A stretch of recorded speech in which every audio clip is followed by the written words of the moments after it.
नमस्कार, मैं हूं कुमार साहिल और आप देख रहे हैं एशिया न्यूज। बिहार में चुनावी तापमान, चुनावी पारा अपने उफान पे है।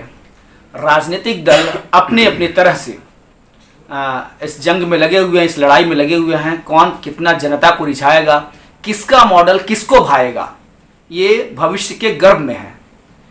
दरअसल हम इस चुनावी दौरे पे हम गया पहुँचे हैं और जो मगध जोन के जो यहाँ के लोग ने हमें बताया कि मगध जोन में एक उभरते हुए जदयू के नेता हैं, विधायक रहे हैं, यूथ विंग के प्रदेश अध्यक्ष हैं, श्री अभय कुशवाहा जी। आपका एनबीसी पे बहुत बहुत स्वागत है सर।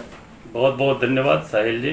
सबसे पहले एशिया न्यूज़ के सारी पूरी टीम को हम धन्यवाद देते हैं कि आप हमारे गया ज़िला में, और गया ज़िला ऐसे भी ऐतिहासिक और पुरातत्व जिला है, आप यहाँ पे पधारे हैं। हम गया जिला में आपका स्वागत करते हैं, अभिनंदन करते हैं जी।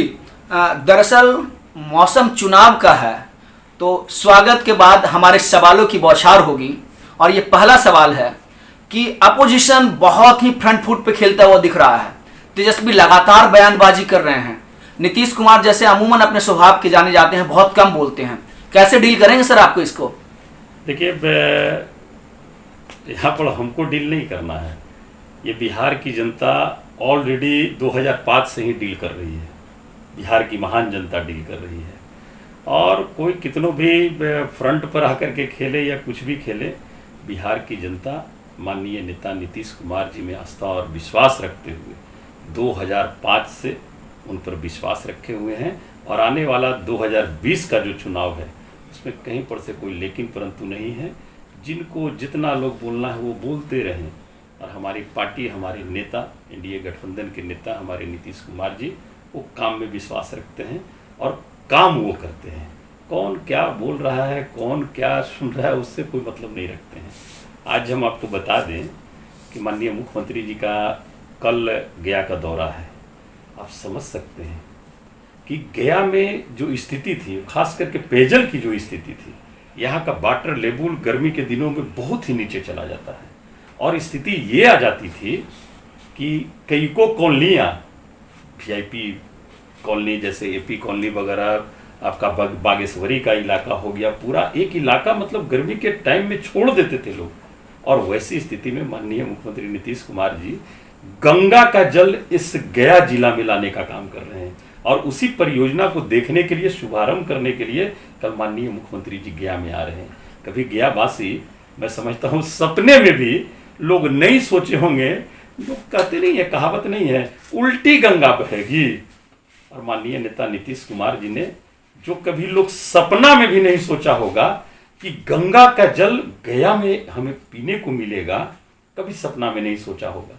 जो लोग सपना नहीं देखे बिहार के लोग, उस चीज को भी माननीय नेता नीतीश कुमार जी पूरा करते हैं। आप समझ सकते हैं। सर, हम सवाल एक और है कि जो कोरोना को लेकर के घमाघमी मची, बहुत बवाल मचा, ये व्यवस्थाएं नहीं, ऐसी नहीं है, लगता है कहीं चूक हुई क्या डील करने में? नहीं, कहीं पे चूक नहीं। शुरू से ही हमारे नेता इस कोरोना काल को बखूबी समझा, और समझे ही नहीं, इसको हम कैसे संभालेंगे उस दिशा में काम किया।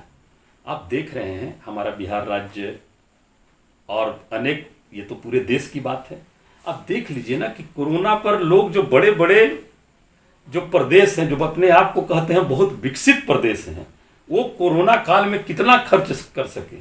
सबसे ज़्यादा खर्च हुआ, मतलब कि सबसे ज़्यादा 2000 कुछ करोड़ राजस्थान में हुआ है। और हमारे यहाँ बिहार में माननीय नेता नीतीश कुमार जी 8000 तकरीबन 500 कुछ करोड़ रुपया इस कोरोना आपदा में खर्च किया। आप समझ सकते हैं भाई साहब, हम कहेंगे साहिल जी, आप समझ सकते हैं कि जो हमारे प्रवासी मजदूर जो बाहर रहते थे, और जो स्थिति पूरे देश में लॉकडाउन बनी, और जो हमारे बिहार के जो भाई थे, बंधु थे, जो कभी मुंबई को और दिल्ली को, कलकत्ता को एक विकास का रफ्तार देने का काम करते थे, वहाँ से लोग कैसे उनको बेइज्जती कर रहे थे। वैसी स्थिति में माननीय नेता ने कहा, लोग बहुत तरह की बातें बोल रहे थे, उस समय भी बोल रहे थे जो विरोधी दल के यहाँ नेता हैं, कि हम 2000 बस दे देते हैं। 2000 बस खाली बोलने से नहीं हो जाता, उसके लिए करना पड़ता है। अब माननीय नेता नीतीश कुमार जी, जब माननीय प्रधानमंत्री जी का राज्यों के मुख्यमंत्री जी के साथ वार्ता हो रही थी। मुख्यमंत्री जी ने सुझाव दिया कि अगर हर एक राज्य अपने अपने लोगों को लाएगा तो लॉकडाउन का पालन सही तरीके से नहीं होगा, इसलिए ट्रेन का परिचालन कराया जाए और आप ये केंद्र सरकार निर्धारित करे। और उसका नतीजा निकला कि ट्रेनें चालू हुई और स्पेशल ट्रेन से हमारे बिहार वासी अपने घर पहुँचे, हमारे प्रवासी जो मजदूर थे वो घर पहुँचे और घर जब वो पहुँचे तो उनको रखने के लिए क्वारंटाइन करने की व्यवस्था सभी जगह की गई और क्वारंटाइन में तकरीबन 14 लाख हमारे प्रवासी मजदूर क्वारंटाइन में रखे गए। 14 दिन तक उनका खाने का व्यवस्था, उनका रहने का व्यवस्था, सभी तरह की सुलभ व्यवस्था कराई गई। आप समझ सकते हैं। मैं बीच में रुकूंगा आपको। आपको लगता है कि जो प्रवासी मजदूर थे, प्रवासी बिहारी थे, जब वो आए और उनकी व्यवस्था मुकम्मल हुई, क्या उनकी व्यवस्था मुकम्मल ना होने से ऐसे, ये एक सूत्र के मुताबिक मैं बता रहा हूँ, कि क्या उनको कोई आक्रोश है सरकार के प्रति? नहीं, सरकार के प्रति तो जितने भी हमारे लोग आए हैं, ऐसे विरोधी बोलने वाले जो हैं बोलते रहते हैं, लेकिन सरकार के प्रति निश्चित तौर पर आस्था और विश्वास है। और सारे लोग जानते हैं कि जब बिहार में मुख्यमंत्री नीतीश कुमार जी का नेतृत्व है तो किसी प्रकार का चिंता करने की बात नहीं है। उन्हें किसी प्रकार की कोई चिंता नहीं हुई। हर एक के खाते में 1,000 रुपया गया, हर एक के खाते में, जितने भी प्रवासी थे, तकरीबन 21 लाख प्रवासी भाइयों के खाते में 1,000 रुपया डाला गया। उसके बाद फिर जो पीडीएस की जो थी, केंद्र सरकार तो दे ही रही थी, राज्य सरकार ने भी 3 महीने का राशन पीडीएस का मुफ्त देने का काम किया। वही नहीं काम हुआ, उसके बाद फिर जागरूकता लाने के सवाल पर बेहद बड़े पैमाने पर पंचायतों में काम किया गया। पंचायती राज व्यवस्था के तहत पंचायतों को निर्देशित किया गया कि आप मास्क और साबुन वितरण करने का काम करें, लोगों को जागरूक करने का काम करें, और ये सारी प्रक्रिया हर एक बिहार के पंचायतों में हुई। एक सवाल नीतीश जी के मॉडल से है। कर्पूरी मॉडल को लेकर के हमेशा फ्रंट फुट पे रहते हैं। एमबीसी को लेके, ईबीसी को लेकर के नीतीश कुमार कहते हैं कि हम उन जो कमज़ोर लोग हैं उनको आगे लेकर के आएँ। कहीं राजद ने चुनावी मौसम को देखते हुए जो नए लोगों को भेजा है एमएलसी बना के, कहीं डेंट तो नहीं होगा इस प्रोग्राम को? देखिए, हमारी पार्टी और हमारे नेता, आप जिस बात की चर्चा कर रहे हैं, हम अपने से एक उदाहरण दे देते हैं जी। आप हमारे गांव आए जी। आप समझ सकते हैं कि हम लोग एक छोटे से गांव के हैं, ठीक है ना। हम लोग की कोई राजनीतिक पहचान नहीं, ना हम लोग पैसे वाले हैं, ना हम लोग के दादा परदादा कोई राजनीति में थे। हम राजनीति 2000 में स्टार्ट किए और 2010 के बाद माननीय नेता नीतीश कुमार जी के साथ की पार्टी से हमने जुड़ा। तो जुड़ने के बाद आप समझ सकते हैं 2015 में हमें उम्मीद नहीं थी कि हमें भी टिकट मिल जाएगी। और यहाँ पर जो काम करता है, जो काम करने वाले लोग हैं, और हमारे नेता कहते हैं, माननीय रामचंद्र बाबू राष्ट्रीय महासचिव है, हम लोग के संगठन के प्रभारी भी हैं, वो कहते हैं जनता दल यूं ही एक ऐसी पार्टी है कि जिसे कोई पैरवी की जरूरत नहीं। इस पार्टी में हर एक तरह का आपको सम्मान मिलेगा। आप विधायक बन सकते हैं, मंत्री बन सकते हैं, मुख्यमंत्री भी बन सकते हैं। ये हमारी पार्टी की विचारधारा है। लेकिन और जो पार्टियां हैं और जो पार्टी चलाते हैं, तो मैं तो समझता हूं वो अपने फायदे के लिए ज्यादा सोचते हैं, और हमारे नेता अपने फायदा की बात नहीं सोचते। नहीं, यहाँ पे आप थोड़ा ज्यादा बारीकी से बात कर रहे हैं। तो कैसा फायदा है? मतलब हम जनता भी जानना चाहेगी, प्राइवेट लिमिटेड कंपनी की तरह किस कंपनी? देखिए, बिहार की जनता, हमारे जितने भी पार्टियां हैं, विरोधी दल है, उसके बारे में बिहार की जनता बखूबी जानती है कि किस तरह की फायदा वो अपने समेटते हैं। आप समझ लीजिए ना, अब 11 साल की उम्र में हमारे पास 100 करोड़ के हम मालिक हैं। कहां से आई भाई संपत्ति? कहां से आई? कैसे कमाए? तो ये जवाब तो आपको देना होगा जनता को। और हमारे नेता नीतीश कुमार जी, ठीक आपने कहा कि ओबीसी, पिछड़ा, अति पिछड़ा, दलित, महादलित, जो सबसे लास्ट पंक्ति में जो बैठा हुआ व्यक्ति है, उसको हम आगे कैसे लाएं, उस धारा में निश्चित तौर पर माननीय नेता नीतीश कुमार जी ने काम किया। और आप जननायक कर्पूरी ठाकुर जी की बात की। जननायक कर्पूरी ठाकुर जी कहते थे कि सत्ता सेवा करने के लिए होती है, मेवा खाने के लिए नहीं। और उसी विचारधारा को माननीय नेता नीतीश कुमार जी ने साबित कर करके दिखाया है कि रियल रूप में सत्ता मेवा के लिए नहीं है, सत्ता सेवा के लिए है। और माननीय नेता नीतीश कुमार जी सेवा करते हैं बिहार की। आपके सहयोगी दल के बड़े नेता हैं सुशील कुमार मोदी, और उनकी केमिस्ट्री भी बहुत अच्छी रहती है सरकार के साथ में, खास करके नीतीश कुमार जी के साथ में। लगातार जिस तरह से पैंडेमिक आगे बढ़ रहा था कोरोना काल में या फिर बाढ़ को लेकर के, उनका बयान, उनका ट्वीट बड़ा सुर्खियों में रहा, विवादों में रहा। उन्होंने कहा 15 साल में लालू जी ने काम नहीं किया, 15 साल में लालू यादव ने काम नहीं किया। आप भी मानते हैं कि ये जिम्मेदारी 15 साल पहले की थी? देखिए, ये जिम्मेवारी नहीं, रियल रूप में कहिए तो अगर सत्ता में आप आते हैं तो आपकी सबसे बड़ा जिम्मेवारी आपकी होती है। आपको, आपके ऊपर लोग विश्वास कर करके आपको सत्ता में बैठाते हैं, आप पर भरोसा वो करते हैं कि अगर हम इन्हें सत्ता में बैठाएंगे तो हमें इस रूप से हमें देखने को मिलेगा ये बिहार, हमारा गांव, हमारा देश, हमारा प्रदेश। और जब आप उस पर आप खरे नहीं उतरते हैं, आप खाली बातों पर चलते रहते हैं, यही वही जो 15 साल पहले की बात कर रहे हैं, हमारे ये जब उत्तरी बिहार में बाढ़ आती थी तो जो उस समय के मुख्यमंत्री हुआ करते थे वो बोलते थे कि अरे बाढ़ आता है तो सब मछली पूरा खाता है, मछली मारता है। ये स्थिति थी। आज हमारे के यहाँ बाढ़ आती है तो सभी जगह सामूहिक किचन की व्यवस्था की जाती है, उसके लिए पूरी तैयारी की जाती है। सर, मैं बीच में रुकूंगा। मेरा सवाल ये था कि सरकार में आप भी थे, सुशील कुमार मोदी जी भी सहयोगी गठबंधन में थे, 15 साल में वो भी थे, तो उनकी जिम्मेदारी पहली बनती थी क्या, या फिर बाद में बनते थे, क्योंकि वो भी सरकार में थे? नहीं, 15 साल पहले वो सरकार में कहाँ थे? नहीं, 15 साल से तो थे, है ना? वो तो साथ में है ही। ये तो 15 साल की ही तो बात हम कर रहे हैं। सवाल वही, 15 साल पहले की जो सरकारें थी उनकी विचारधारा क्या थी, उनका जो सोच था, उनका बिहार जो क्या था। लेकिन 15 साल में जो 2005 के बाद एनडीए गठबंधन के साथ हमारी सरकार रही, 2 साल बीच में महागठबंधन की सरकार बनी, उसके बाद पुनः एनडीए गठबंधन की सरकार है। तो 2 साल छोड़ करके आपकी 13 साल सरकार यहाँ पर एनडीए गठबंधन की रही। लेकिन विकास के साथ हमने समझौता नहीं किया। महागठबंधन बनी, एजेंडा हमारा रहा। अगर महागठबंधन टूटी भी तो जो विकास का जो एजेंडा था उसको नहीं तोड़ने दिया हमने, और वो आज भी एनडीए गठबंधन के साथ चल रही है। नहीं, मेरा सवाल ये है सर कि जो जिम्मेदारी है, हम सरकार में साझेदार हैं, तो हमारा ये बयान कितना तर्क संगत है, कितना तथ्यपरक है कि ये जिम्मेदारी पिछली सरकारों की थी, क्योंकि आप सरकार में साझेदार हैं। सुशील कुमार मोदी भी सरकार में साझेदार थे, और उन्होंने कहा कि 15 साल पहले वाली सरकार की ये जिम्मेदारी बनती थी। इससे कितना इत्तेफाक किस रखते चीज हैं? की जिम्मेवारी? ये अस्पताल के मामले में, प्रबंधन के मामले में। नहीं, ये 15 साल पहले वाली, पहले तो 15 साल पहले अस्पतालें थी ही कहाँ? 15 साल पहले जो अस्पतालें थी ही कहाँ? और अस्पतालें अगर थी भी तो वहां कोई व्यवस्था भी नहीं था। कितने मरीज वहां पड़ आ पाते थे? हमारे के यहाँ आज पीएचसी, प्राथमिक स्वास्थ्य के हेल्थ सेंटर वगैरह सभी जगह है, आज उसमें उपस्थिति देख लीजिए। अनुमंडल अस्पताल है, उसमें आज उपस्थिति देख लीजिए। सारे चीजों की व्यवस्था 2005 के बाद ही सुधरी है, 2005 के बाद ही आपको लागू हुआ है। ये जिम्मेवारी जब 15 साल पहले वाली जब सरकार थी, ये जिम्मेवारी उनकी भी थी। सरकारें, सारे लोग तो वही हैं, सिर्फ एक चेहरा बदला है नेतृत्व का।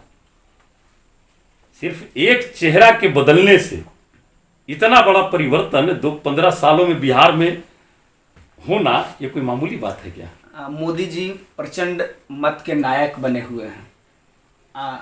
सब कह रहे हैं, राजनीतिक समीक्षक कहते हैं कि फिर से बड़े भाई नीतीश कुमार रहेंगे। सुशील मोदी जी की बात कर रहे हैं? नहीं, मैं नरेंद्र मोदी जी की बात कर रहा हूं कि प्रचंड नायक हैं देश भर में, लेकिन फिर भी राजनीतिक समीक्षक कर रहे हैं कि चुनावी टिकटों के बंटवारे में बड़े भाई की भूमिका फिर से नीतीश कुमार के पाले में रहेगी। ऐसा क्या है? देखिए, बड़े भाई की भूमिका आदरणीय प्रधानमंत्री नरेंद्र भाई मोदी जी और नीतीश कुमार जी में बहुत ही गहरा संबंध है, और ये बिहार का चुनाव है। और निश्चित तौर पर हम आपको ये जरूर कहेंगे कि एनडीए गठबंधन का नेतृत्व, आप बड़े भाई के तहत कहिए या जैसे भी लीजिए, आप एनडीए गठबंधन का नेतृत्व माननीय नेता नीतीश कुमार जी ही करेंगे जी और कर रहे हैं। जी। एक अहम सवाल है सर, 2010 के बाद से व्हाट्सएप और फेसबुक जबान होता चला गया। आप भी युवाओं को बहुत लीड करते हैं, आपकी सभाओं में भी भीड़ भारी होती है, चर्चा में आप रहते हैं, नोएडा फिल्म सिटी में मीडिया के सेंटर्स में भी आपकी नाम की चर्चा होती है। आप कैसे आकलन करते हैं कि ये बदलते हुए दौर में, व्हाट्सएप, फेसबुक, इंस्टाग्राम, ट्वीट के दौर में, कहीं युवा सवाल करके आपसे खिलाफ तो नहीं हो जाएंगे? लगातार सवाल करेंगे तो आपको कहीं ऐसा लगता है कि देखिए बिहार के युवा, चूँकि हम एक युवा विंग के जनता दल यू के प्रदेश के अध्यक्ष भी हैं, और हम युवाओं के लिए ज़रूर कहना चाहेंगे, युवा किसी भी रूप में नीतीश कुमार के खिलाफ माननीय नेता और इस सरकार के विरुद्ध नहीं जा सकते, क्योंकि उन्होंने देखा है इस चीज़ को। और माननीय नेता नीतीश कुमार जी ने युवाओं के उत्थान के लिए, युवाओं को आत्मनिर्भर बनाने के लिए अनेकों तरह का कार्यक्रम चलाए, युवाओं को सब रोजगार उत्पन्न कराने के लिए, युवाओं को उद्यमी बनाने के लिए अनेकों तरह का कार्यक्रम चलाने का काम किया है। हम उस कार्यक्रमों को अगर गिनाएंगे, आप समझ सकते हैं। स्टार्टअप नीति बनाई, वैसे जो हमारे युवा जो साथी हैं, जो बेरोजगार हैं, जो सब रोजगार करना चाहते हैं, छोटे छोटे उद्योग धंधे करना चाहते हैं, उनको स्टार्टअप नीति के तहत 10 लाख रुपए तक का ब्याज मुक्त ऋण उपलब्ध कराई जा रही है। और जो दलित महादलित हैं, उन्हें 10 लाख रुपए का तो ऋण उपलब्ध होता ही है बिना ब्याज का, उसमें 5 लाख की सब्सिडी भी दी जाती है। और ये जो 5 लाख रुपया जो उनको रिटर्न करना रहता है, वो तकरीबन 7 वर्षों में 84 किस्तों में उन्हें 5 लाख रुपया रिटर्न करना होता है। ये माननीय नेता नीतीश कुमार का जी का युवाओं के प्रति रुझान है। आप युवा को देख लीजिए, आप ये तो एक छोटी सी वानगी है, ये उद्यमी बनाने के लिए, सब रोजगार उत्पन्न करने के लिए, युवाओं को आत्मनिर्भर बनाने के लिए कौशल विकास मिशन, आर्थिक हल युवाओं का बल, आर्थिक हल युवाओं के बल कौशल विकास मिशन के तहत हर एक प्रखंडों में प्रदेश के एक सेंटर बनाई गई। उसमें व्यवहारिक कंप्यूटर का प्रशिक्षण, उसमें व्यवहार कुशलता का प्रशिक्षण, MLT मेडिकल लेबोरेटरी ट्रेनिंग, जिसे हम लोग खून पेशाब जांच वाला ये जो करते हैं, ANM नर्सिंग का ट्रेनिंग। इससे हमारे युवा तकरीबन 5 से 6 लाख युवा इस प्रशिक्षण को प्राप्त किए हैं। और जो युवा व्यवहारिक के कंप्यूटर का प्रशिक्षण प्राप्त कर लिए हैं, व्यवहार कुशलता का प्रशिक्षण प्राप्त कर लिए हैं, वो अब किसी पर मोहताज नहीं है। बीच में मैं रुकूंगा। तमाम लोग कह रहे हैं, ये रिपोर्ट्स भी आई है, मीडिया रिपोर्ट्स हैं, कि यूनिवर्सिटी का जो सेशन है बहुत लेट चल रहा है सर। अब इसमें 15 साल वाला तो दोष आप लोग देंगे भी नहीं। 15 साल की हम दोस्त नहीं थे। यूनिवर्सिटी का सेशन अभी कोरोना काल आया है, उसके चलते उतना सेशन लेट नहीं। इस सेशन की बात नहीं कर रहे सर, तो उतना सेशन लेट नहीं है, यहाँ का सब चीज टाइम पे हो रहा है। अब 15 दिन 20 दिन 1 महीना को लेट नहीं कह सकते हैं। ऐसा नहीं है कि इस साल का एग्जाम 1 साल 2 साल के बाद हो रही है, ऐसा तो नहीं है। 1980 और 90 के दशक में एक मूवी आई थी नदिया के पार, और बहुत प्रचलित थी। तो अभय कुशवाहा नदिया के उस पार या इस पार? देखिए, हम न तो इस पार रहेंगे न हम उस पार जाएंगे। हम जनता दल यू के नाव पर सवार हैं और जनता दल यू के नाव पर सवार रहेंगे। युवाओं के लिए क्या कहेंगे सर? युवाओं के लिए हम एक ही चीज़ कहेंगे कि युवाओं को उत्थान के लिए, युवाओं को शैक्षणिक रूप से मजबूत करने के लिए अनेकों तरह का कार्यक्रम माननीय नेता नीतीश कुमार जी ने चलाने का काम किया है। स्वयं सहायता भत्ता योजना हो या वह स्टूडेंट क्रेडिट कार्ड योजना हो, BPSC UPSC अगर कोई कंप्लीट करता है बच्चा हमारा बिहार का, तो उसको मेंस की तैयारी के लिए 50,000 1 लाख तक का अनुदान की बात हो। और जो सब रोजगार उत्पन्न करने का काम माननीय नेता नीतीश कुमार जी ने किया है, हम यही कहेंगे बिहार के युवाओं को कि बिहार के भविष्य को और बेहतरी से संवारने के लिए आप माननीय नेता नीतीश कुमार जी के हाथ को मजबूत बनाइए, और आने वाला बिहार जो होगा आपका नीतीश कुमार जी के नेतृत्व में निश्चित तौर पर देश के अव्वल राज्यों में गिना जाएगा। बहुत बहुत शुक्रिया सर, आपने बेशकीमती वक्त एशिया न्यूज को दिया। बहुत बहुत धन्यवाद साहिल जी, और आप सभी लोगों को हम नमस्कार प्रणाम करते हैं। जय बिहार, जय हिंद। तो आपने सुना अभय कुशवाहा जी को, जिस युवा जनता दल की इनकी जिम्मेदारी दी गई है, और ये MLA भी चुन के आते हैं, विधायक भी हैं, लेकिन उससे कहीं परिपक्वता, गंभीरता और उसमें जो एक महीनीपन है जो आपको नीतीश कुमार में देखने को मिलता है कि एक बिना किसी पे को कहे, बिना किसी को डायरेक्ट अटैक किए हुए उस पर बहुत कुछ कह देते हैं। अब देखने वाली बात ये होगी कि इनके जैसे लोग जो हैं युवाओं की ताजपोशी लेकर के आगे बढ़ रहे हैं, क्या युवा इन पे विश्वास करेगा, क्या युवा भरोसा करेगा, क्या नीतीश कुमार का गुड गवर्नेंस फिर से बिहार में एक नई तारीख, नई इतिहास दर्ज कराएगा? ये सारे सवाल, ऐसे में हम लगातार बिहार के हर एक कोने से हम आपको तमाम जो नेता हैं, जब तमाम जो लोगों को लीड करते हैं, हम उनके साथ चर्चा करेंगे। बहुत बहुत शुक्रिया अभय कुशवाहा जी हमारे साथ बने रहने के लिए। धन्यवाद सर। धन्यवाद, आप सभी लोगों को भी धन्यवाद। नमस्कार, प्रणाम।